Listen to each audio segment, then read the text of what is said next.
Previously, after ensuring Jinho's safety, Jinwoo turned his full attention to Thomas Andre and the rest of the scavenger guild. He then summoned his army of shadow soldiers, prepared to take on the entire guild. Seeing this, Thomas Andre got excited, saying, "This is great. There's finally a worthy opponent." While thinking to himself, "I couldn't care less about the Huangdongsu matter anymore. There's only one way to redeem my damaged pride, to kill that bastard." But he tells Jinwoo, "It's not too late to admit your mistake and back off.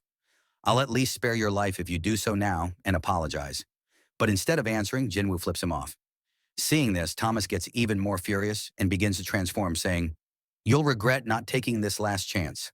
As both sides prepare to fight, Jinwoo signals his shadow soldiers to advance, and they all begin charging toward the hunters. Seeing this, Thomas also commands his men, "They're coming," and all of them rush to engage the shadows. The tanks take a defensive stance, using their skills to create a strong, magical wall, trying to hold back the assault. But their defense isn't enough. The soldiers break through. The moment they do, dozens of shadow soldiers are blown away, taken out single-handedly by Thomas Andre. As he looks up, he sees Tusk using his hymn of protection to block his advance. Without hesitation, Thomas leaps through the shield and smashes into Tusk's face. As he does so, he thinks, "My guild members don't stand a chance against these monsters," and charges inside the building where Jinwoo is. Looking around, he sees that most of his members have already been defeated by the Shadow Army. Off to the side, he spots Jinwoo, also fighting the hunters. Thomas leaps toward him, but before he can reach Jinwoo, Iron blocks his path. Thomas punches Iron and yells at him to move. The force is immense, and Iron is taken down in a single blow.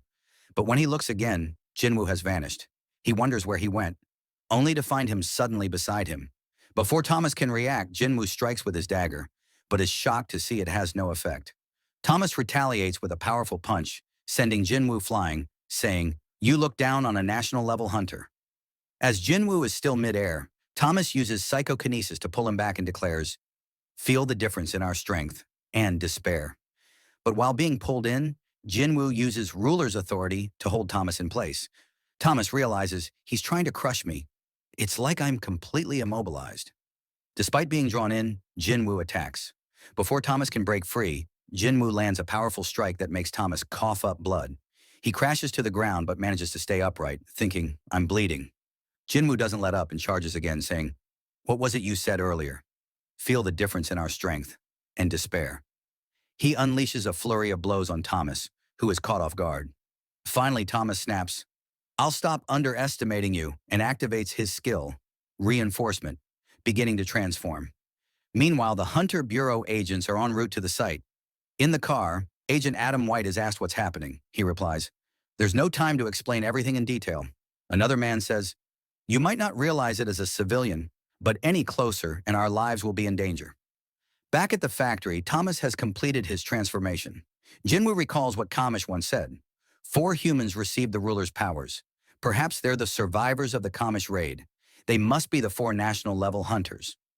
Thomas charges at Jinwoo, who begins to move forward but quickly stops as Thomas prepares to attack. Thomas smashes the ground with such force it shatters beneath him, but Jinwoo narrowly evades. Thomas uses another skill, and panic spreads among the guild members, who yell, "Get away from him. He's created a black hole, pulling in everything around, including shadow soldiers." Jinwoo watches and thinks, "What incredible strength. It's like a black hole. If not for ruler's authority, I would have been sucked in." Just then, a massive explosion occurs, destroying half the building. Jinwoo survives. Looking down, he sees Thomas yelling, "I won't miss this time." As the remaining hunters evacuate with the wounded, Thomas launches toward Jinwoo at lightning speed. But Jinwoo steps on his face mid-air and launches off of him, knocking Thomas down. Thomas uses telekinesis again to pull Jinwoo in, but Jinwoo counters with ruler's authority, pulling Thomas toward him. Thomas thinks, "If he plans to take me head-on," and prepares, saying, "I'll take you on gladly." Their fists collide, creating shockwaves. To Thomas's shock, Jinwoo breaks through his armor and gives him a cold, disappointed look. Thomas is knocked into the ground. He gets up, screaming in rage, and throws a punch, but Jinwoo dodges it easily. Jinwoo delivers a knee to Thomas's face, shattering more of his armor. By this time, Hunter Bureau agents have arrived and are stunned by the level of destruction from the clash of these 2 monsters. The man told Adam White to stay back as it was dangerous and pointed ahead to something that had just been thrown down. White asked what it was, and the man told him it was Thomas Andre. They saw Thomas lying on the ground being beaten up by Jinwoo. Thomas thought, how can a mage-type hunter produce such power and speed? Gathering his strength, he said, I can't lose like this, and tried to counterattack, but Jinwoo was too fast. Jinwoo managed to block the strike and rip the armor from Thomas's face. Furious, Thomas got back up and shouted, I am Thomas Andre. You think this is enough to take me down? But from behind, Jinwoo attacked again, saying, I told you, didn't I? It doesn't matter who you are. He began beating Thomas relentlessly once more. Agent White pleaded with Jinwoo to stop, but Jinwoo didn't listen and continued striking Thomas, breaking both his armor and bones in the process. Finally, Thomas accepted defeat and said, It's over. I lost. Jinwoo stopped after seeing his condition. White thought, to reduce the great Thomas Andre to such a state, how many hunters in the world could do such a thing? He wondered if there was even a single one. Once this news gets out, it will shake the world to its core. He then ordered the hunters on site to begin healing Thomas quickly. One of the hunters reported, every bone in his body has been broken. The blood loss is severe too. I won't be enough on my own. It'll be better if we all treat him together. They also noticed that despite the massive battle, no one had died. White thought, I guess this is as well as it could have gone. Then one of the agents alerted him to something.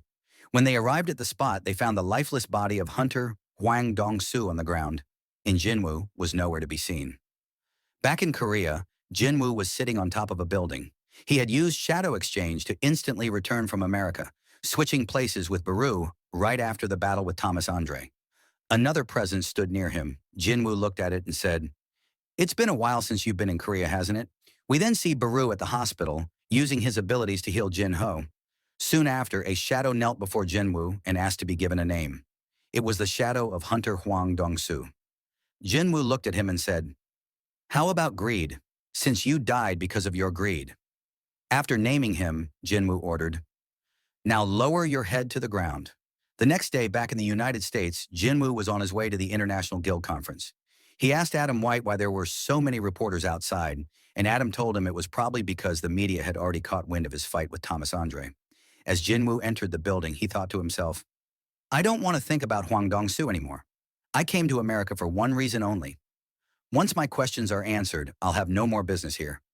Jinwoo then entered the room where all the major guilds of the world were gathered. As he walked through the crowd, everyone turned their attention toward him.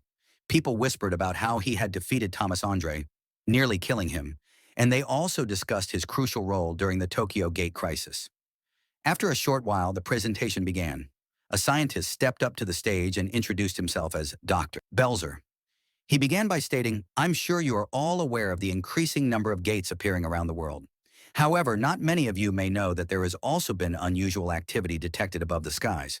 He explained that magical energy in the atmosphere was becoming more concentrated. He then introduced a new term to describe it, the magosphere. Displaying a map on the screen behind him, Dr. Belzer explained that this magosphere was currently forming above several countries. Specifically, they had detected this phenomenon in 9 locations worldwide.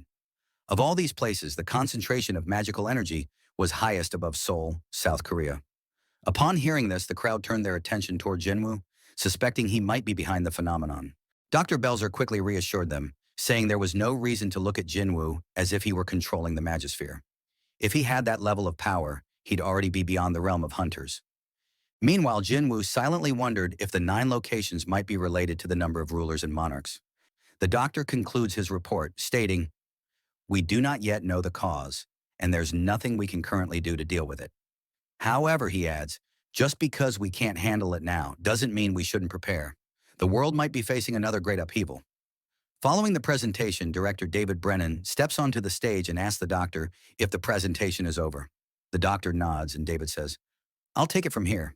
He addresses the hunters gathered and begins solemnly. It is with a heavy heart that I bring this news. He reveals that Hunter Christopher Reed, one of the world's top national-level hunters, was assassinated 2 weeks ago by an unknown group. Shock spreads through the room. How could someone as strong as Christopher be killed? Who could possibly overpower him? Some hunters murmur about whether it was the man who fought Thomas Andre the day before. Sung Jinwoo remains expressionless amid the speculation. Director David then reveals that the Hunter Bureau has identified a possible suspect, codenamed Suspect S. A photo of the suspect appears on the screen. It's Jin Woo's father, Sung Il-hwan. Confusion and murmuring ripple through the room. One hunter makes an ignorant comment, saying, "All Asians look the same," but others clearly recognize the resemblance to Jinwoo. Jinwoo's mana flares slightly as he stares at the image, furious and conflicted. Dungeons are the territory of the rulers, he thinks. Why did they send a monster that looks like my father? Does this relate to what Kamish said? Director David elaborates. The man was found inside a gate in the U.S. He could speak fluent Korean, so they called in S-rank hunter Hwang Dong-soo, a Korean-American, to interrogate him. However, during the questioning, the man turned violent, defeated Hwang, and reduced the Bureau's headquarters to ashes. The Bureau concluded that the man, a humanoid monster, might also be responsible for the assassination of Christopher Reed. As Jinwoo watches the footage, he sees his father warning Hwang, "Never set foot in Korea again." Greed confirms it. The man in the video is indeed Sung Il-hwan. Director David finishes by stating that the Hunter Bureau will request cooperation from guilds worldwide to capture Suspect S and urges anyone who sees him to report it to the authorities immediately. Someone in the crowd asks if there's any proof that Suspect S is not human. David responds that the suspect's mana emission matches that of a magical beast. Another person asks whether the man claimed to be a human who went missing in a dungeon, and if that person actually existed. The director confirms that the suspect did make such a claim and that the hunter in question was real. When asked why his identity hasn't been revealed, Director David explains that the hunter is connected to someone present in the room, and that's why they chose to withhold the information. As David prepares to step down, another person raises their hand, Liu Zhigang, China's 7-star hunter. Liu argues that revealing Suspect S's identity would be helpful for the investigation and directly asks, what is the monster's connection to Hunter Sung Jinwoo?